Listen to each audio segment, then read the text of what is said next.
Namaskar, this is Firstpost and you're watching Vantage with me, Palki Sharma.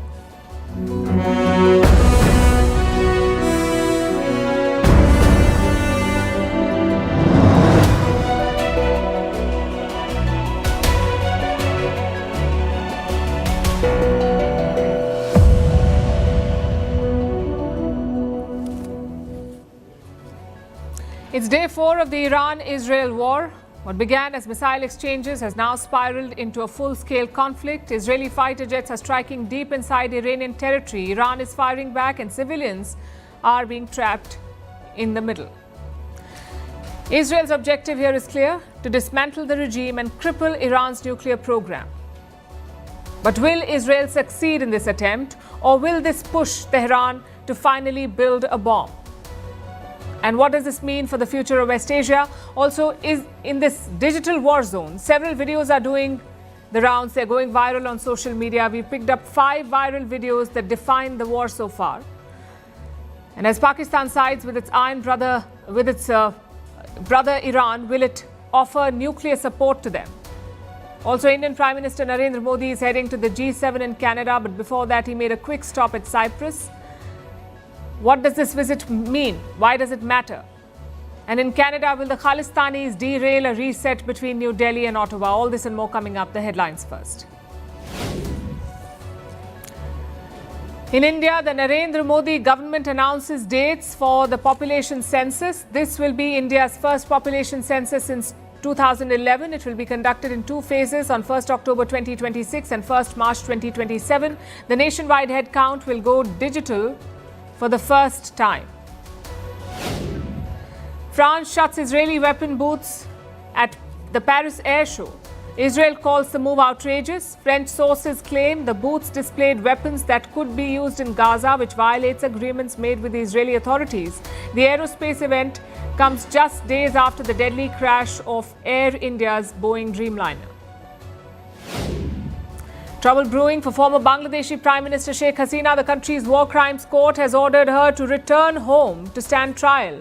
Hasina is facing charges that amount to crimes against humanity. Last August, mass protests toppled her government, forcing Hasina to flee Dhaka and seek refuge in India. The suspected killer of a US lawmaker will appear in court today. The attacker was arrested after a 2-day manhunt, which was the largest in Minnesota's history.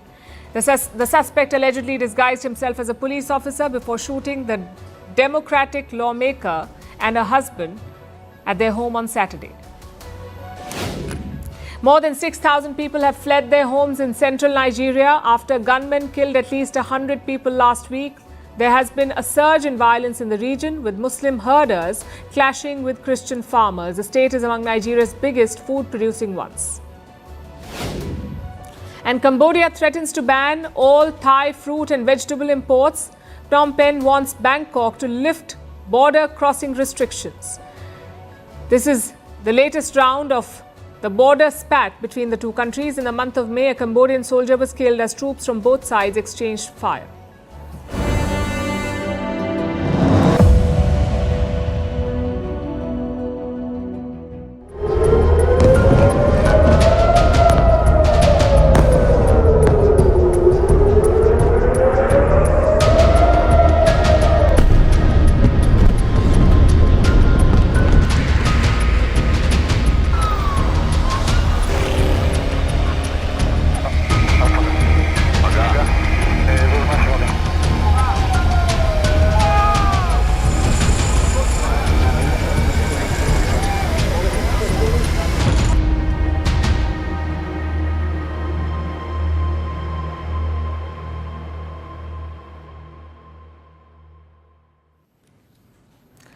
West Asia had feared this day for decades, a war between Iran and Israel.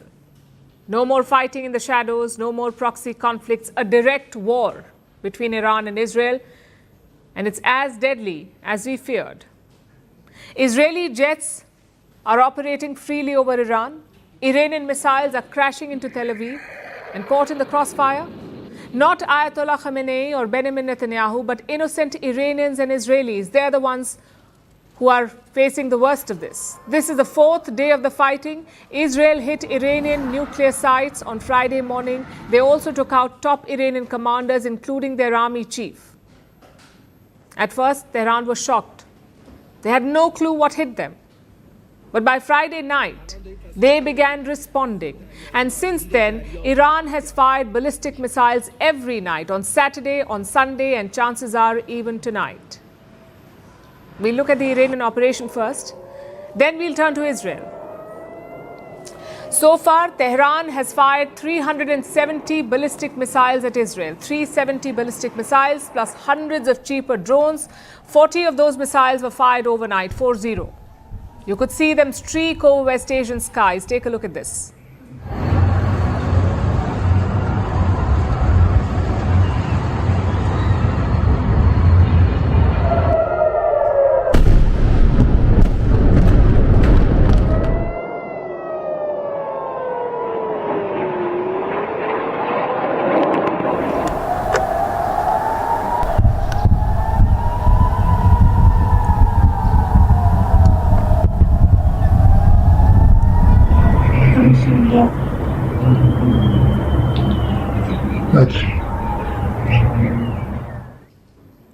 The target was northern and central Israel. Let me pull up the map for you. Iran hit the port city of Haifa this morning. This port handles 30% of Israel's imports. They also hit Tamra in the north, Tel Aviv, the administrative center, Bat Yam in central Israel, and Rehovot, also in central Israel. Pictures confirm a number of direct missile hits. Some of them were residential buildings. Take a look at this.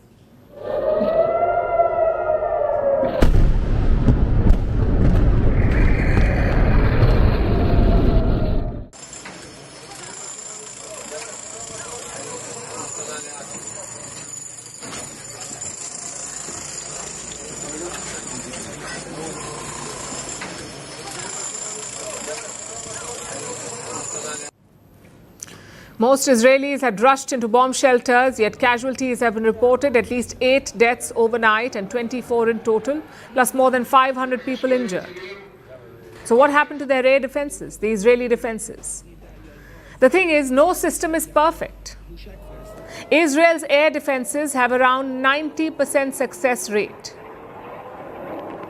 90%. But Iran is overwhelming it. If you fire 100 missiles, 10 will get through, and that is what Tehran is doing.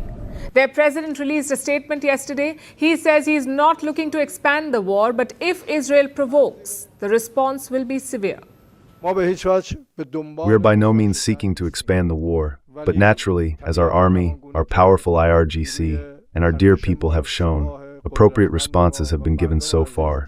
The more they try to escalate, naturally, the responses will become tougher and more severe.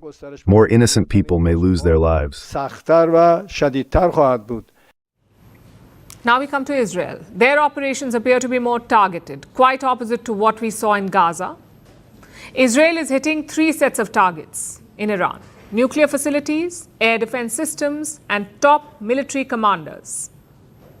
By Saturday, Israel claimed it had air superiority from western Iran to Tehran. What does that mean? It means that Israel had largely taken out Iran's air defenses. So Israeli warplanes could operate freely over this region without any fear of being shot down. And since then, we've seen multiple airstrikes. Yesterday, 50 Israeli fighter jets targeted Iran. They hit more than 100 targets, including air defense units, missile storage facilities, and even the defense ministry headquarters. Israel has released footage of some of those attacks. Take a look at this.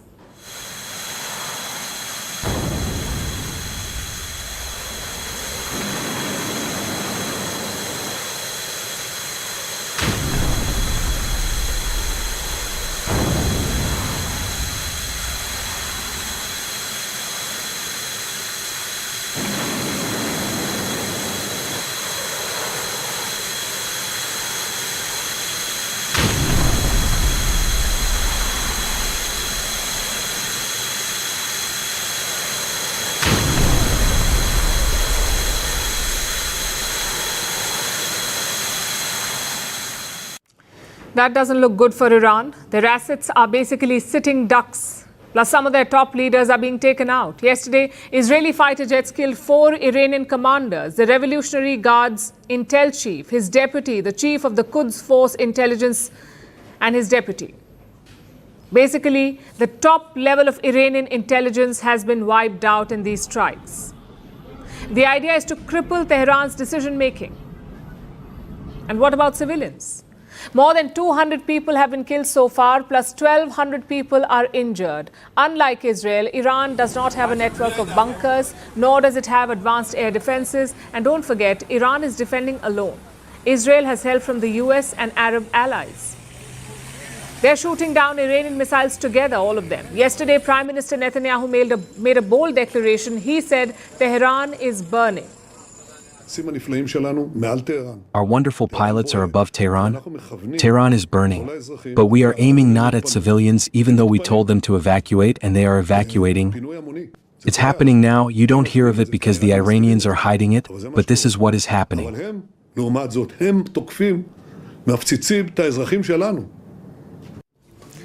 Spare a thought for the civilians. In Israel, they're holed up in bunkers. Every night, they see streaks of light over the skies. Imagine being in that situation with your family, with your children. It must be terrifying. And it's arguably worse for Iranians. They have no bomb shelters to protect them, no air defenses to neutralize Israeli jets. Many of them are fleeing Tehran. And this is the reality of war. The question is, what happens next? Well, a lot depends on the international community, especially the Americans. Israel is hoping that the US will join them in attacking Iran, but President Donald Trump has said no. He wants a deal between Israel and Iran. Mr. President, can you give us a sense of what you're doing to try to de-escalate the situation between Iran and Israel? Well, I hope there's going to be a deal. I think it's time for a deal, and we'll see what happens. But sometimes they have to fight it out, but we're going to see what happens. I think there's a good chance there'll be a deal.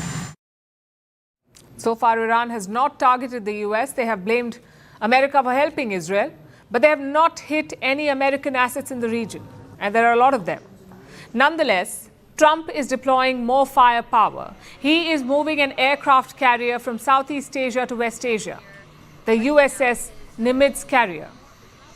If the US is dragged in, this war could turn very ugly.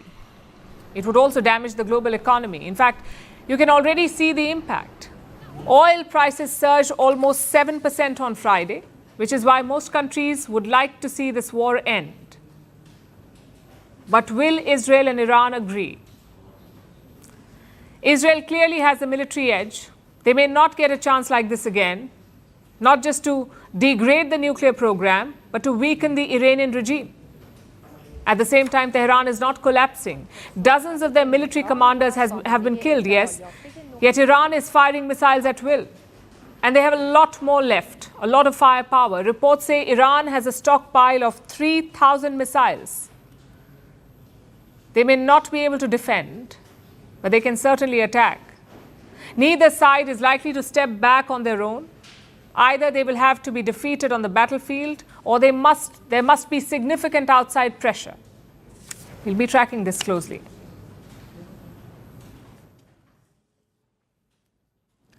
And here's the thing about wars like this. They don't just unfold on the battlefield. They erupt on screens. They're live streamed in real time from rooftops, from bunkers, and from the streets. A missile streaking across the night sky, a blast caught in seconds, a blurry video from the streets. This is not just war as it happens. It is war as it is witnessed, recorded, and shared. So here's a look at the 5 videos from this war, the 5 videos, 5 moments that have defined the conflict so far. The first one caught Israel's Iron Dome in action. You must have seen it by now. Bright streaks of light crisscrossing through the night sky. Dozens of Iranian missiles came in fast. Israel's Iron Dome responded faster. Cameras from apartment balconies captured all of it. The sirens wailing, the trails of light streaking upward, the explosions midair, and missiles trying to knock out incoming threats.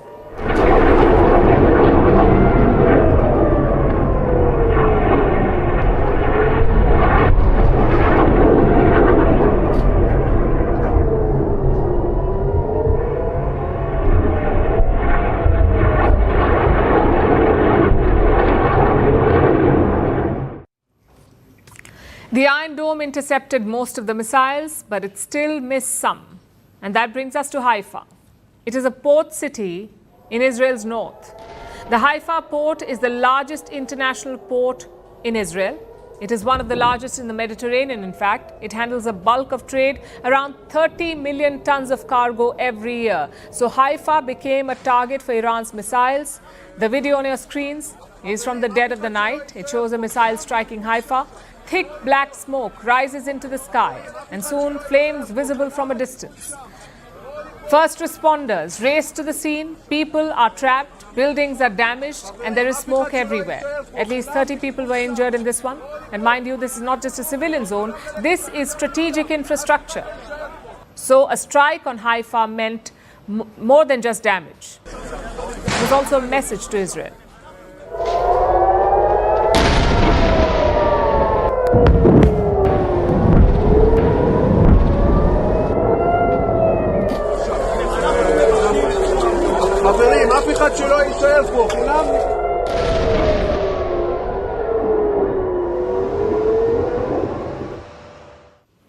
But that wasn't the only burning sky we saw that day. Look at our third video. Iran targeted Israel's infrastructure. So Israel went for Tehran's oil depots like this one. The Shahran oil depot in Tehran, it is located in the northwest of the capital. Israel hit this oil depot in a strike. You could see the panic, the fire crew scrambling, the skyline stained with smoke. And why is this important? The Shahran oil depot is one of Tehran's largest fuel storage hubs. It has a storage capacity of 260 million tons. And that makes it very, very important for Iran. And that is precisely why Israel chose to strike it.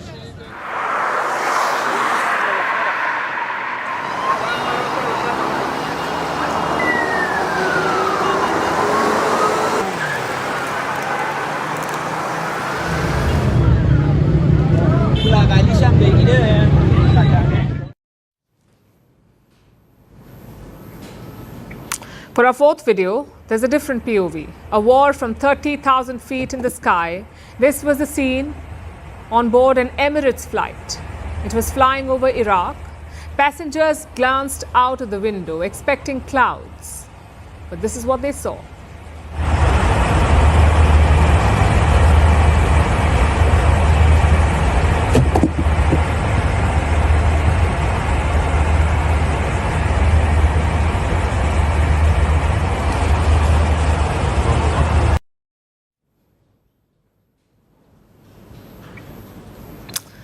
Those are missiles being launched from Iranian soil. You can see giant boosters lighting up, streaking away into the distance, headed straight towards Israel. It looks terrifying.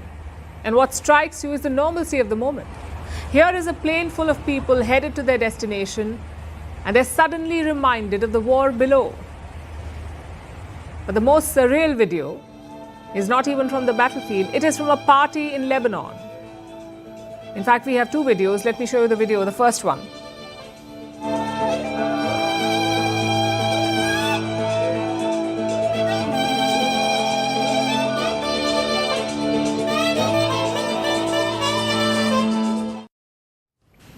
It's the kind of video you replay just to confirm if it's real. There's a rooftop party in Lebanon. A saxophonist is playing music. Above them, Iranian missiles streak towards Israel. The contrast is haunting. There's a war above, yet the musician doesn't seem to stop. It's a glimpse of life in West Asia itself. There's another such video. It's also from Lebanon, where a wedding is taking place, and in the skies you can see missiles heading to Israel.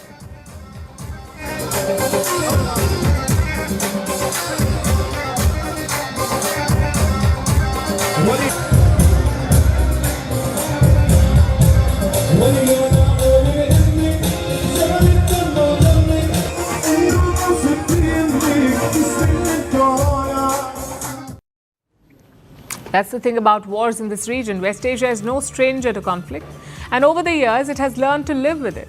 Missiles may fire above their heads, but life continues below. And these 5 videos may seem like fragments, like clips from different cities, different moments, but if you put them together, they tell a bigger story. The story of a war that is being witnessed in real time. We may not know how this war ends, but we do know how it's being recorded and consumed, one viral video at a time.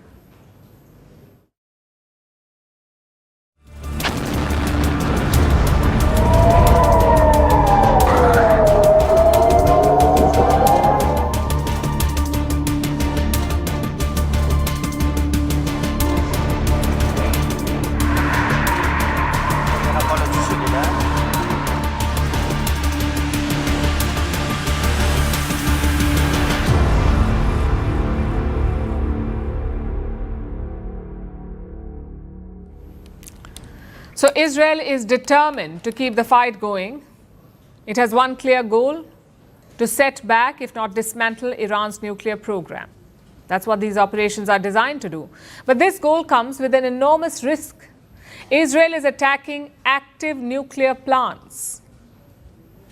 In fact, they attacked the Natanz facility. This is Iran's main enrichment facility, Natanz.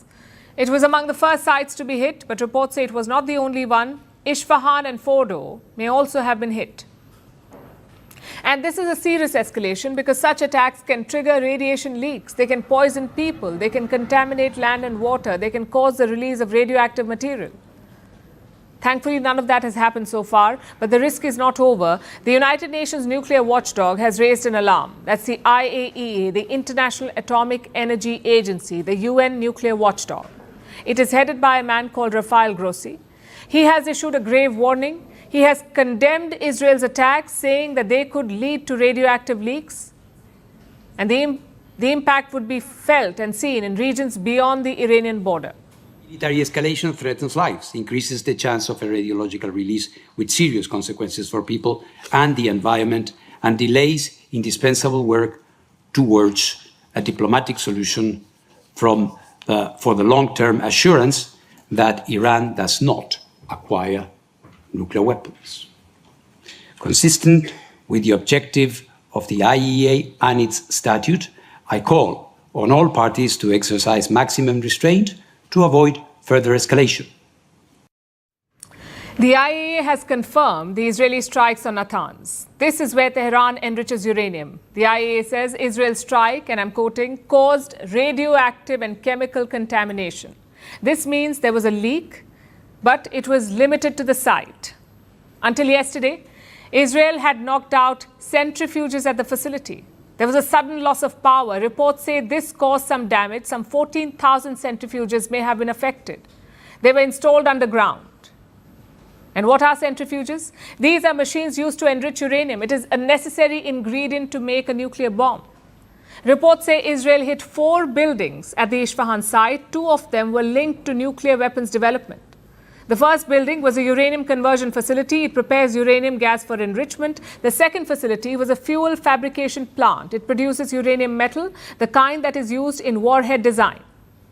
Overall, Israel's goal was to strike multiple targets and inflict sweeping losses to Iran's nuclear supply chain. They also killed up to 10 nuclear scientists. But Iran's nuclear stockpile remains intact. So far, there are no reports of a major leak, but as long as this war continues, those supplies remain at risk. Reports say Iran has enriched uranium to 60% purity. That is close to weapons grade, 60% enriched uranium. Experts say this stockpile could fuel at least 10 nuclear weapons. Although Iran insists it will not build a bomb.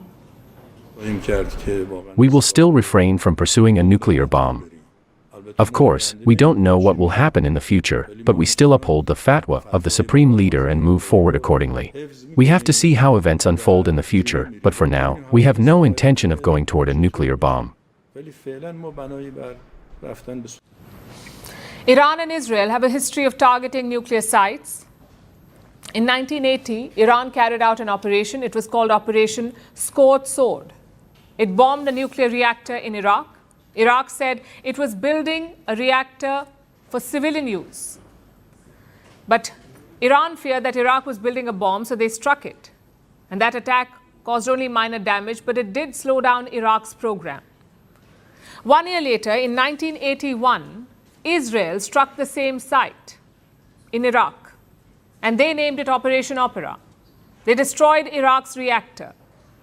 Today, Israel and Iran are engaged in a direct conflict. Israel is striking Iran to stop it from building a nuclear bomb. What was once a shadow conflict is now out in the open, and it could soon become a full-blown nuclear crisis.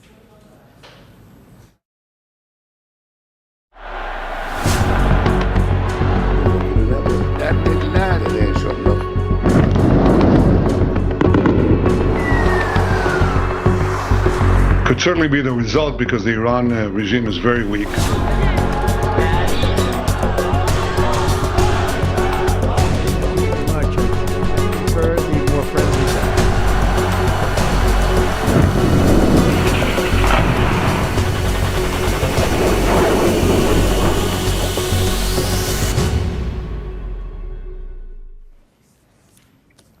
On paper, Israel says it's about one thing: stopping Iran from going nuclear.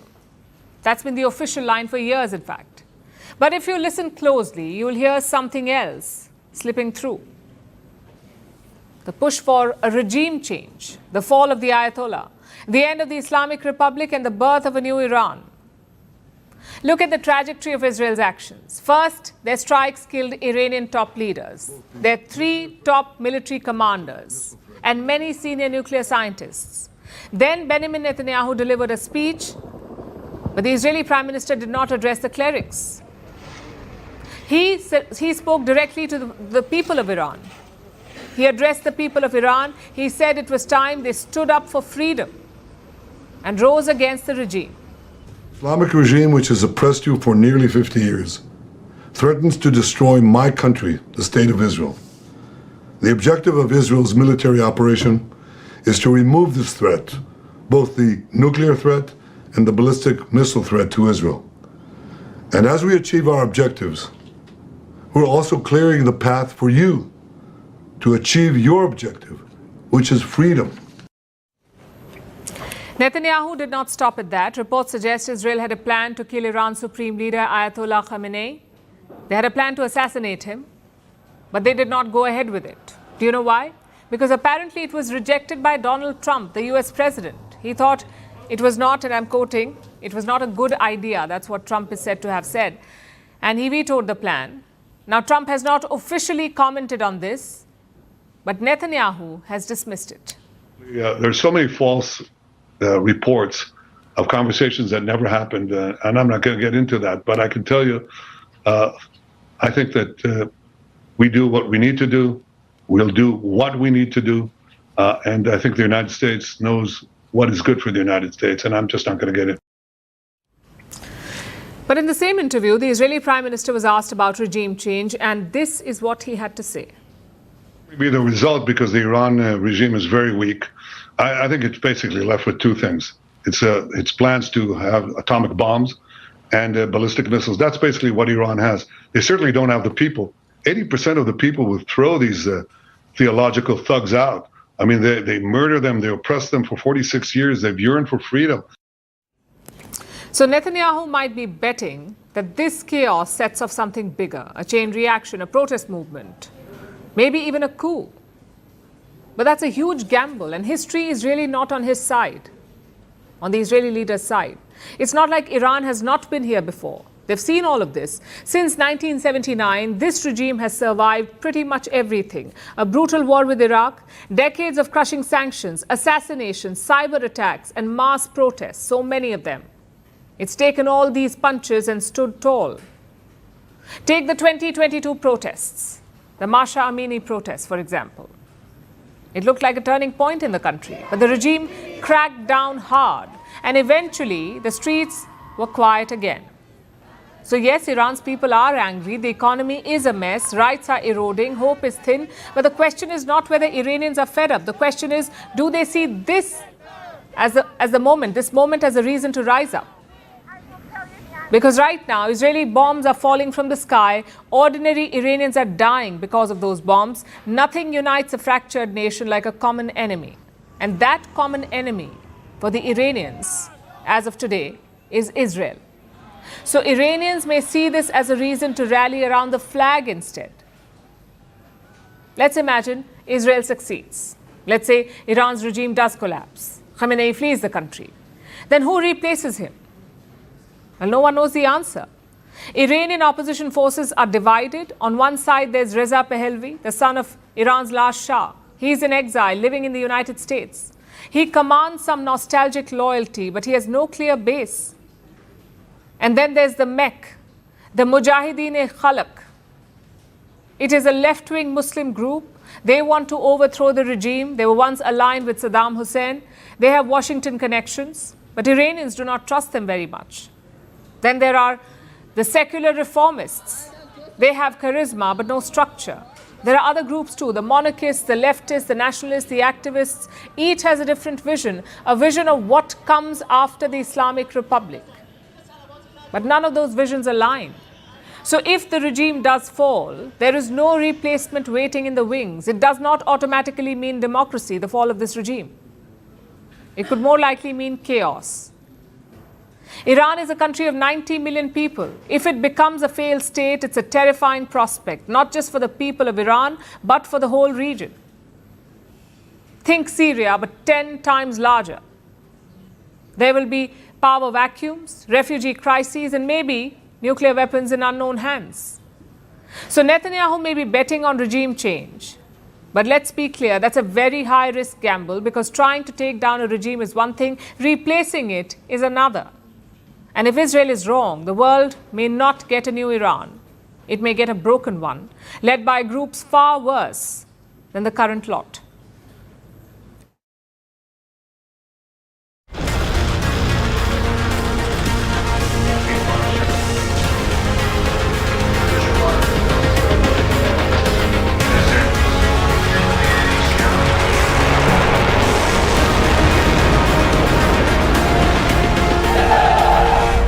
We fully support Iran's new jet program.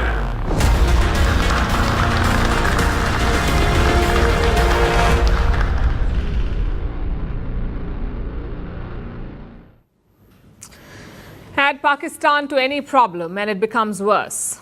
And it's no different in West Asia. Islamabad is making some worrying moves. They're the only Muslim country with a nuclear bomb. And looks like they're in the mood to share it. Says who? A top Iranian general. He says Pakistan has given them a nuclear pledge. If Israel drops a nuke on Iran, Pakistan will drop a nuke on Israel. This is what he said. Listen to this. Pakistan will drop a nuclear bomb on Israel if Israel drops a nuclear bomb on Iran.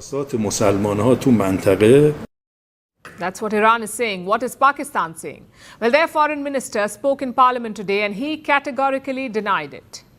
को coat करके कि जी पाकिस्तान ने ये कहा है कि अगर Israel ने हमारे ऊपर न्यूक अटैक किया तो पाकिस्तान इसराइल के ऊपर न्यूक्लियर हमला कर देगा. ये इतनी गैर ज़िम्मेदाराना और इतनी झूठी खबर है. But this whole episode is quite confusing. For starters, why would Pakistan make such a pledge? If they did not, why would Iran lie about it? And that too on their national television. To understand that, let's look at Pakistan's position. What stakes do they have in this war? Like most Muslim nations, Pakistan does not recognize Israel. They also condemned the strikes on Friday. Then on Saturday, Prime Minister Shehbaz Sharif spoke to Iran's president, and here's what he said later. I'm quoting, "I expressed Pakistan's unwavering solidarity with the brotherly people of Iran in the face of Israel's unprovoked aggression, strongly condemned the violation of Iran's sovereignty and territorial integrity, an affront to international law and the UN Charter. Iran has every right to self-defense." It's funny to hear this from Pakistan. Nonetheless, it's a very strong statement, much stronger than what we heard from Arab nations. Islamabad has two concerns here. The first is a spillover. Pakistan shares a big border with Iran. It's more than 900 kilometers long. And if things escalate, that could become a problem for Islamabad, which is why they have shut the border. Pakistanis cannot cross over into Iran anymore. The border is sealed. Even flights to Iran and Iraq have been suspended. So that is the first concern, a spillover. The second concern is political. Pakistan is very close to the US and its Arab allies, but the Arab world does not like Iran. Iran is a Shia Muslim country, and Arab nations are largely Sunni. So Pakistan always kept its distance from Tehran. Plus, they have their own bilateral problems. Iran says Pakistan is shielding Baloch terror groups. This led to a brief flashpoint last year, in fact. Iran launched airstrikes on terror camps in Pakistan, and Pakistan hit back with strikes of its own. And at that point, this relationship looked very weak. So what has changed? Why is Islamabad standing with Iran? Well, there are three possible reasons. Number one, the China factor. Beijing has good ties with both these countries, with both Islamabad and Tehran. They signed a 25-year deal with Iran. That was in 2021. They signed a 25-year deal. The goal was to invest $400 billion in Iran's economy, which is gold dust for them, the Iranians. China too stands to gain from this deal. They are hoping to get a foothold in West Asia. But for that, the Iranian regime must survive. Next is factor number two, to rally popular support at home. The Pakistani public has always supported Palestine. Last year, they began boycotting brands linked to Israel. So it's politically savvy to stand with Iran. Islamabad can show itself to be a defender of Muslims. Which brings us to reason number three, to create a rift between Iran and India. India too enjoys close ties with Iran, but New Delhi has been neutral in this war. India did not condemn Israel's airstrikes on Friday. Perhaps Pakistan is tempted to capitalize on that, to drive Iran away from New Delhi. Whatever the reason, this episode raises two questions. Can Pakistan nuke Israel, and will Pakistan nuke Israel? The first answer is yes, they can do it. Pakistan Shaheen-3 missile has a range of 2,700 kilometers, so technically they can strike anywhere in Israel if they want to. As for the second question, the answer is no. It would be ludicrous for Pakistan to even think about launching a nuke at Israel. Chances are this claim was more about deterrence, to sort of raise the stakes for Israel. We would advise against it, though. This is a country that could not defend itself. How can they possibly defend someone else?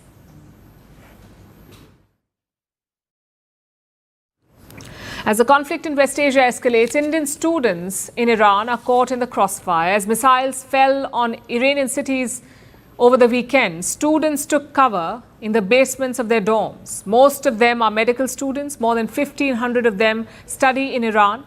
Many are from Jammu and Kashmir. They chose Iran for its affordable medical degrees. Now their future hangs in the balance. The Indian embassy in Tehran is moving students to safer areas and planning possible evacuation routes. Students from some universities have already been moved to safety. Iran has shut its airspace, so students may need to exit through land borders now. Russia has already evacuated its citizens, and India is moving in that direction too. Here's a report. The missiles fell without warning. In the dead of night, Iran came under fire. And Indian students were caught in the middle. They had no time to prepare, only time to hide. Many rushed to dormitory basements, terrified, unsure if they will make it to morning. A student from Jammu and Kashmir said, "We haven't slept in 3 days." Another claimed, they woke up at 2:30 a.m. to explosions. These are future doctors. These Indian students study medicine in Iran. Today, they are victims of war. Most are in cities like Tehran, Isfahan, and Shiraz. They heard the sirens. They saw the night sky light up with Israeli missiles, and they feared the worst. As the conflict escalated, New Delhi moved quickly. The Indian embassy in Tehran began tracking the situation. Diplomats reached out to the students. They were moved to safer areas. And preparations are underway for an evacuation. Iran responded to India's request. But there's a complication. Iran has shut its airspace, so flights are not an option. Instead, Tehran has offered land routes. Students can exit by crossing over to Iran's neighbors. India is now exploring those options. This includes a possible evacuation route via Armenia. India isn't the only country pulling people out. Russia has already begun evacuating its citizens. It has halted activities of its mission Tehran. How do these students end up in Iran? There are over 1,500 Indian students. Most of them are from Jammu and Kashmir, and many of them study medicine. Why did they choose Iran? Because medical education is cheaper there than in private colleges in India. Living costs are also low, and the universities are globally recognized. Iranian medical schools are certified by WHO. Their degrees are valid across multiple countries. Many universities teach in English, which removes the language barrier. For thousands of young Indians, Iran is a gateway to affordable education and a medical career. But now a risky one. With every strike, their fears are growing. Will they be able to complete their studies? Will they have to leave it all behind? For now, there are more questions than answers. The war between Israel and Iran is escalating, and the future of Indian students remains uncertain. Their safety is the immediate concern, but their education, careers, and dreams are also at stake.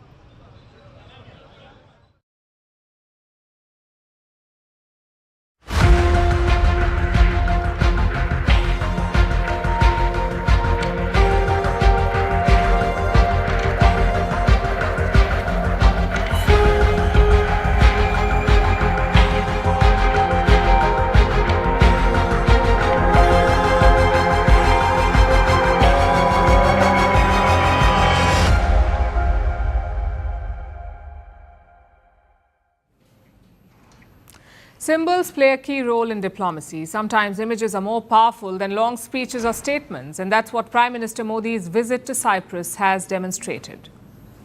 It was the first stop in his three-nation tour.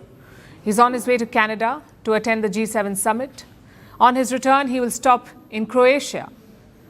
But first, let's talk about Cyprus and the signals the Indian Prime Minister sent from there. We've been telling you why this visit matters. Prime Minister Modi's stopover in Cyprus was more than a courtesy. It was a calculated message directed at Turkey. Turkey, as you know, has come out in open support of Pakistan. It supported Pakistan's military during Operation Sindoor. Turkey armed them against India. Turkish drones were deployed against Indian civilians. And Turkey has been offering Pakistan diplomatic cover, acting as their shield, protecting Islamabad and its terror proxies. Now, against this backdrop, Prime Minister Modi visited Cyprus, and from there he delivered three sharp messages. Each one took an aim at Turkey. The first one was on territorial integrity. Prime Minister Modi extended India's full support for the sovereignty of Cyprus. A joint statement was issued today. It said, and I quote, "India reiterated its unwavering and consistent support for the independence, sovereignty, territorial integrity and unity of the Republic of Cyprus." Now, this may sound like a routine statement, but it's not. Because after this statement, some photographs came out. Prime Minister Modi toured the capital of Cyprus, Nicosia. He visited the Green Line. Now, this Green Line is basically a United Nations buffer zone. It separates Greek Cyprus from the Turkish-controlled north. Cyprus has been divided into two parts, the Greek part and the Turkish-controlled northern part. Now, let me give you a quick primer. Cyprus was invaded by Turkey. This was in 1974. Turkey invaded Cyprus. This was in response to a military coup on the island. So Turkish forces invaded and they occupied 1/3 of Cyprus. And that portion still remains under Turkish control. Only Turkey recognizes this land as a separate state, and they call it Northern Cyprus. No other country in the world supports Turkey's position on this. Now, during the visit today, Prime Minister Modi stood just meters away from this Green Line. Just meters away from the Turkish-controlled territory begins. And the President of Cyprus was with him. He showed him the Turkish flag on the northern side. Look at these pictures. You can see the Turkish flag in the Indian Prime Minister's backdrop. Now, this is a powerful message. This visit, a message of solidarity for Cyprus and a message to Turkey. India is signaling that it stands with Cyprus in this dispute. And Prime Minister Modi's second message was equally powerful. It was over the issue of terrorism. He thanked Cyprus for standing with India. After the Pahalgam terror attack, Cyprus expressed support to India. Both sides called for a zero tolerance approach to terror. They demanded the elimination of terror networks and punishment for terrorists. Η επίσκεψη του Πρωθυπουργού είναι η πρώτη που λαμβάνει η χώρα μετά την πρόσφατη άναδρη τρομοκρατική επίθεση στο Παχαλκάν. Θέλω να επαναλάβω και δημόσια την πλήρη στήριξη της Κυπριακής Δημοκρατίας στις δράσεις της Ινδίας για την καταπολέμηση της τρομοκρατίας σε κάθε της μορφή. Η τρομοκρατία δεν μπορεί να γίνει αποδεκτή. To achieve this objective, India and Cyprus are joining hands. They will now share real-time intelligence to tackle the threat from terrorists, the trafficking of arms and drug smuggling. So India and Cyprus now share a security alliance. It stands in contrast to the Turkey-Pakistan axis, an axis that shelters extremist groups and promotes instability in the region. Prime Minister Modi's third message was focused on regional alignment. Cyprus is strategically significant for India. It can act as a bridge to Europe and a partner in regional trade. The Indian Prime Minister held important engagements in Cyprus. He attended a business roundtable. There is talk of advancing the India-Middle East-Europe corridor, better known as IMEC. This is an upcoming trade corridor to connect India with Europe via West Asia. And Cyprus wants to become a part of it. And that's not all. Prime Minister Modi also highlighted the potential of India-Cyprus bilateral trade. Both sides also discussed UPI, India's unified payments interface for digital payments.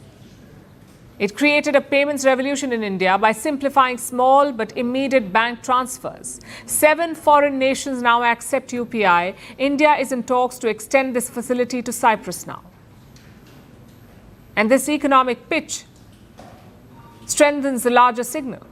India is offering its hand to partners who value stability, and it is bypassing those that don't, like Turkey.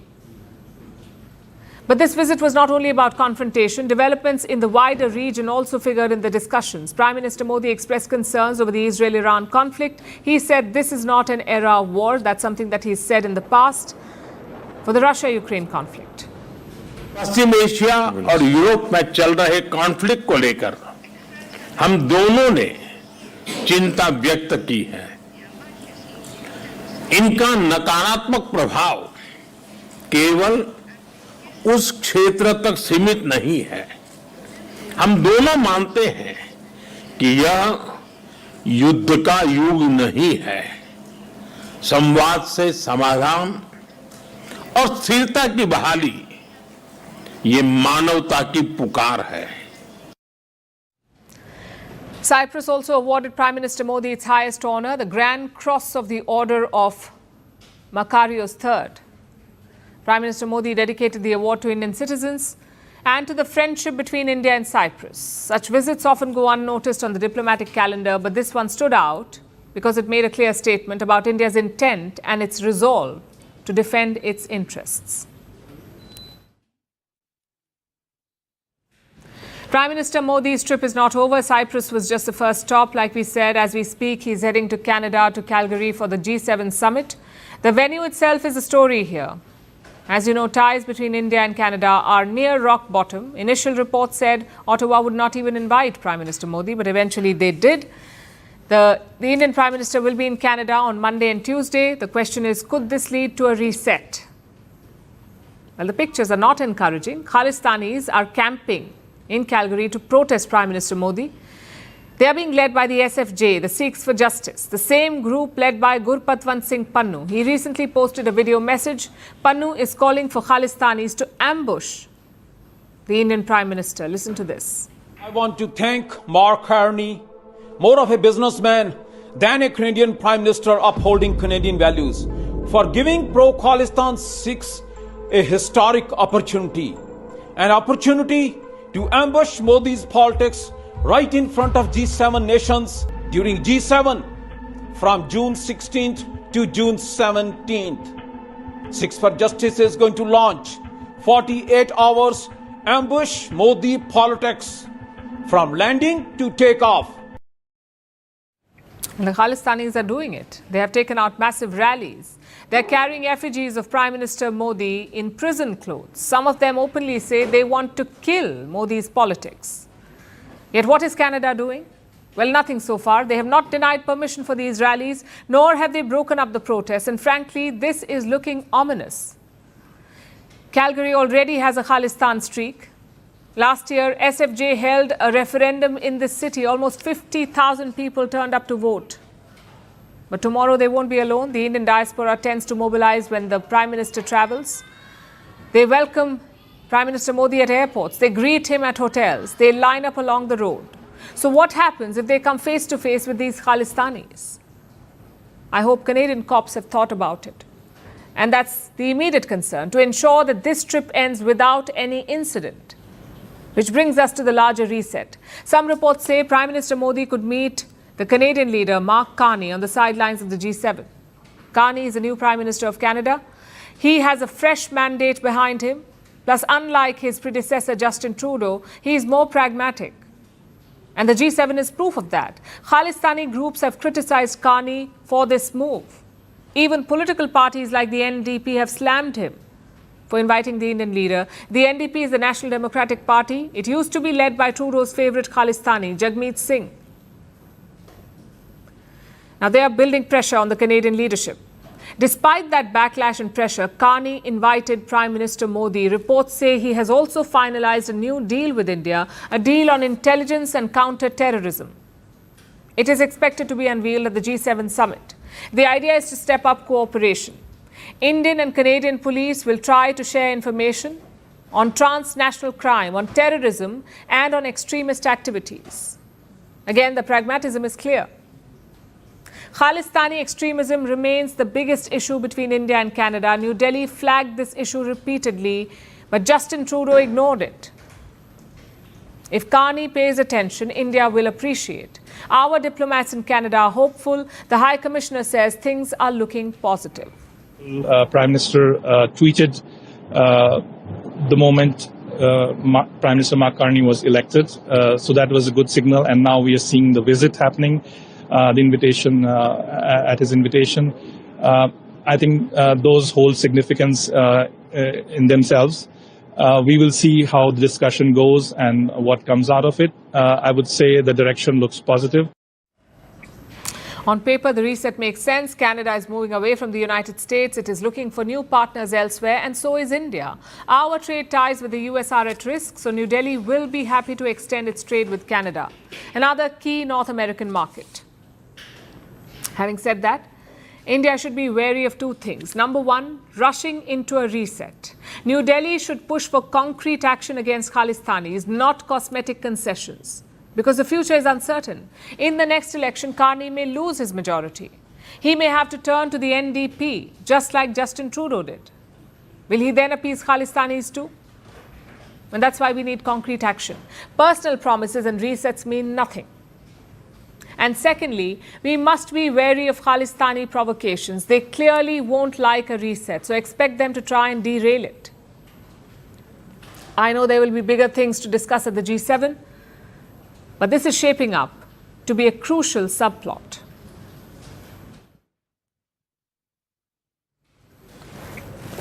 Every summer, pilgrims visit India's Kedarnath temple by the thousands. Many of them use the helicopter services. But that journey is often a gamble.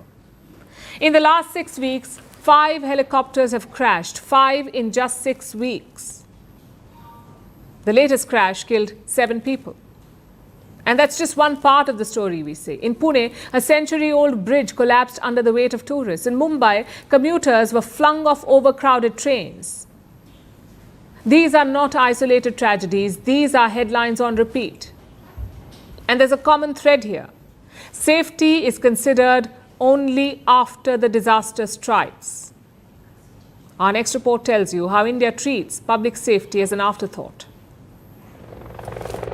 The helicopter lifted off from Kedarnath temple at 5:20 a.m. 7 people were on board, 6 pilgrims, including a 23-month-old child and a pilot. The ride to Gupt Kashi should have taken just 10 minutes. But moments later, it vanished into the mist. The weather deteriorated. The pilot tried to veer the chopper away from the valley. But that did not work. The helicopter crashed. There were no survivors. This crash was the fifth helicopter-related incident in the Char Dham circuit since early May. Let that sink in. 5 accidents in just 6 weeks, which killed 13 people.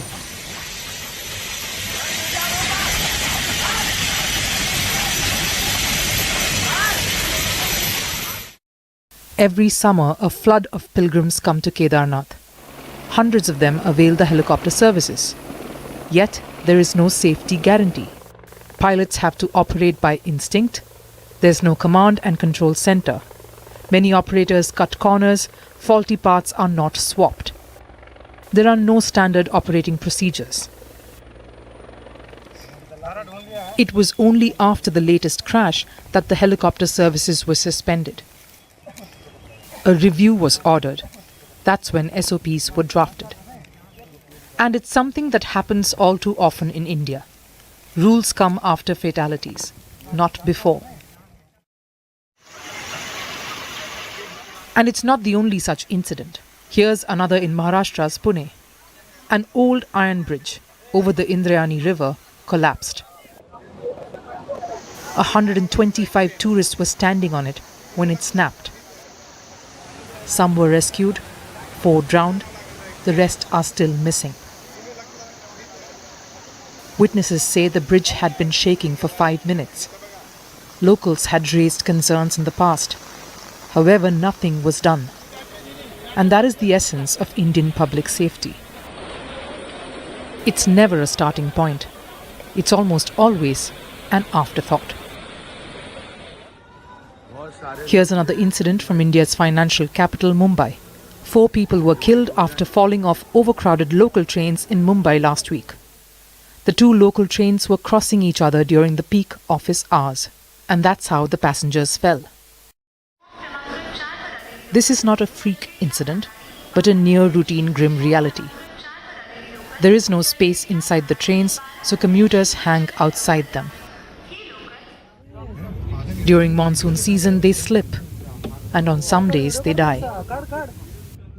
The tragedy triggered a flurry of announcements. Future trains will come with automatic doors. Because India doesn't plan for safety, it reacts to disaster. The real tragedy isn't just the 7 who died in the Kedarnath chopper crash, or the 4 who drowned in Pune, or the Mumbai commuters thrown off the rails. The real casualty here is public trust. Safety shouldn't come after the obituary. It should be the reason we don't need one.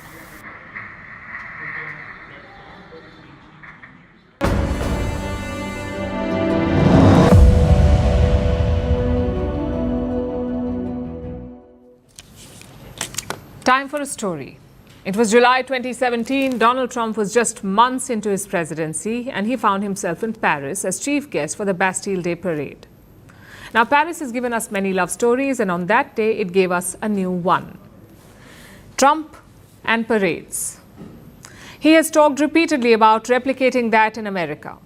And last Saturday, he did it. Trump finally managed to stage a military parade. It marked the 250th anniversary of America's army. What's more, it was the president's 79th birthday.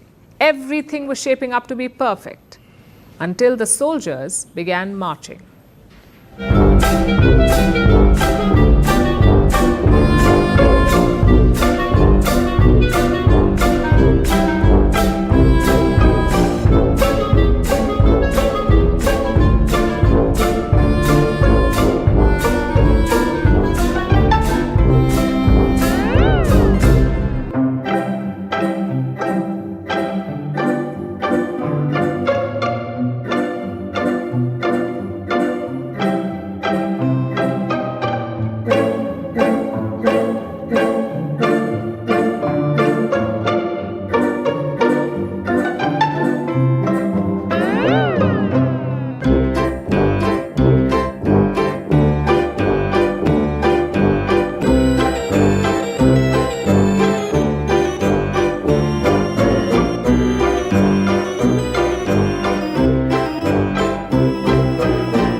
And now it's time for Vantage Shots, images that tell the story. French President Emmanuel Macron visits a frigate and a research center in Greenland. Thousands gather in New York for an anti-Trump No Kings protest.